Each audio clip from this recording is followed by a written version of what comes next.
Hello everyone and welcome back to the Week in Markets, a chance to review what has gone on in the global economy, particularly in equity and bond markets. Delighted to be joined by Sebastian Mackay from our investment team this week. Hello Sebastian. Hello. This week we're going to focus on a couple of equity markets which have reached new all-time highs, but also try and delve a bit deeper into some of the data and releases that have come from China. So let's start with equities, Sebastian.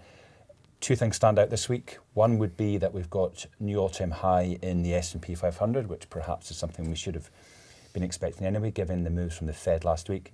But another has been slightly unusually a new all-time high in Germany. So first of all, let's focus in on the US and just some context on the new high there in the S&P.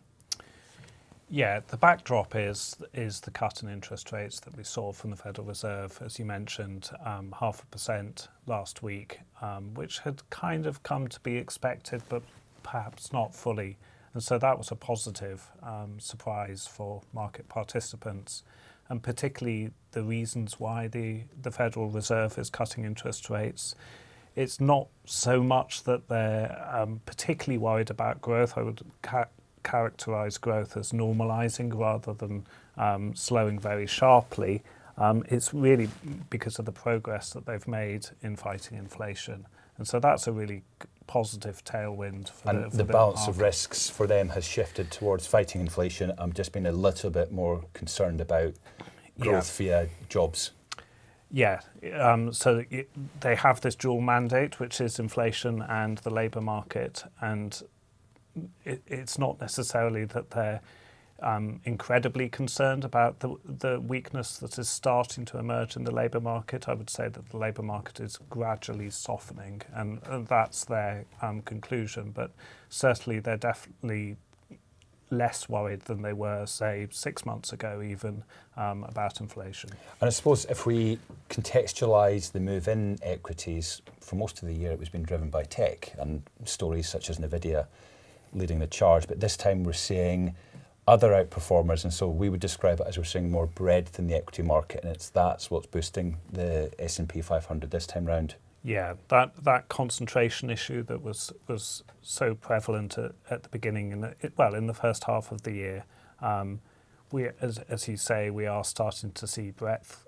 So different sectors, different stocks within the US market starting to perform well. So, for example, over the last 3 months, the S&P equally weighted index has actually outperformed the market cap weighted index. So we are starting to see that breadth creep into the market. So, I mean, we can quite easily explain and understand why the equity markets in the US are reaching new highs. It's been driven by growth and a supportive Fed. It's somewhat confusing to see all-time highs in Germany, where I think 4 or 5 of the last quarters of GDP have either been zero or negative. So it's not as if it's got the economic backdrop fueling that, nor is there really that optimism that we have and share in the US. Yeah, it's slightly odd that the German economic data has been at best stagnant. So we had some industrial and services surveys out this week, for example, which showed growth is stagnating at best, possibly even contracting. But it doesn't seem to matter for the stock market. So the German stock market is pretty much at all-time highs at the moment. And I think part of the reason for that is just the overseas focus of the German stock market. So something like 80% of revenues of companies in the German stock market are determined overseas. Of course, so and if the rest of the world is doing relatively well, then the German stock market can do well, which takes us on very neatly then to China.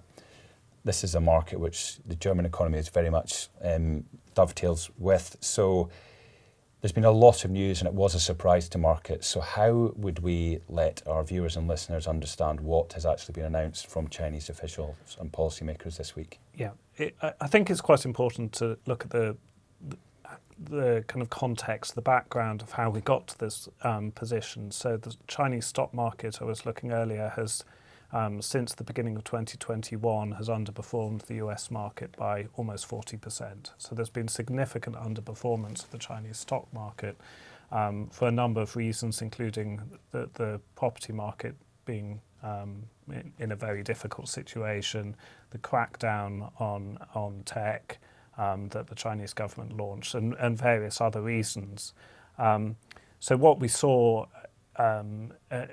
this week was stimulus on a kind of number of fronts. So monetary policy stimulus, so they cut a number of interest rates, including a 0.5% cut in the rate on existing mortgages, which is quite significant. They also made available a pool for asset managers to use to basically buy stocks, and also for companies to do stock repurchases, so buybacks. Yes. So that was definitely a support for the equity market. Also doing things like easing down payments on second homes from 25% to 15%. So these are quite significant moves, and I think there is also the hint, or there are reports of further measures, possibly fiscal measures, which are really targeting consumers, basically, and that's the idea. I suppose if we just some of the backstory being here that China has relied on rate cuts for the last year or so to try and boost demand, but this time, in addition to further rate cuts, they're in effect doing sort of proxy tax cuts because they are reducing the amount people will have to pay on their mortgages. Yeah. So I guess they're freeing up some discretionary spending, giving Chinese households and consumers the option perhaps to spend more of their incomes elsewhere and not just have it going straight back into repayments on property. Yeah, and this has been the problem of China for possibly a couple of decades now, that they've had too much investment and not enough consumption or consumer spending. And one of the reasons that Chinese households save so much is that there isn't really the social security safety net.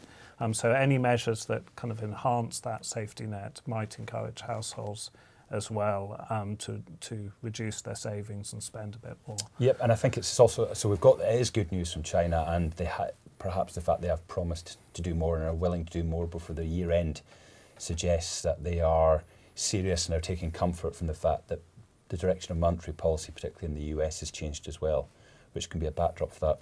Something that I found interesting this week was that commodity markets, particularly oil markets, have been quite weak. So normally we'd expect oil markets to rise sharply because of good news from China, but this time they've come down a bit, and that's probably just with OPEC, isn't it? Yeah, and the decision by Saudi Arabia not to pursue a $100 price target anymore. I mean, we did see a bit of a bounce in copper prices, but I think the nature of this stimulus, because it's targeting consumer spending rather than investment, the kind of direct feed through to commodities is less than it has been in previous rounds of stimulus from the Chinese government. Of course, lower oil prices means lower petrol prices here, which acts like a small tax cut anyway for consumers. And going into a US election season, if that follows through into gas prices, I imagine that would be welcome. So it's constructively good news this week, really, that in summary, we're seeing new all-time highs in the US, which is great for portfolios.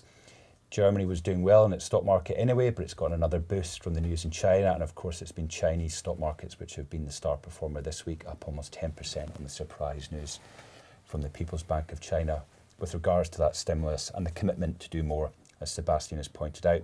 And finally, again, the surprise rumours coming from OPEC via Saudi Arabia that they are likely to increase production, increase the supply of oil, which has helped lower crude and Brent prices globally. And that will come through to the petrol bumps. So it's been great news this week. Thank you, Sebastian, for your time. Thank you, everyone, for joining us today. Next week, we're going to focus again on US jobs because we get the payrolls data, and it'll be a real chance for us to see whether some of the weakness we've seen in some of the surveys actually is ironed out and is really just we're back to normal with numbers around 200 to 300,000 a month. So thank you for joining us. Please like and subscribe on the YouTube channel if you can, and please enjoy your weekends. This video is not a recommendation or personal financial advice. With investing, your capital is at risk. Investments can fluctuate in value, and you may get back less than you invest.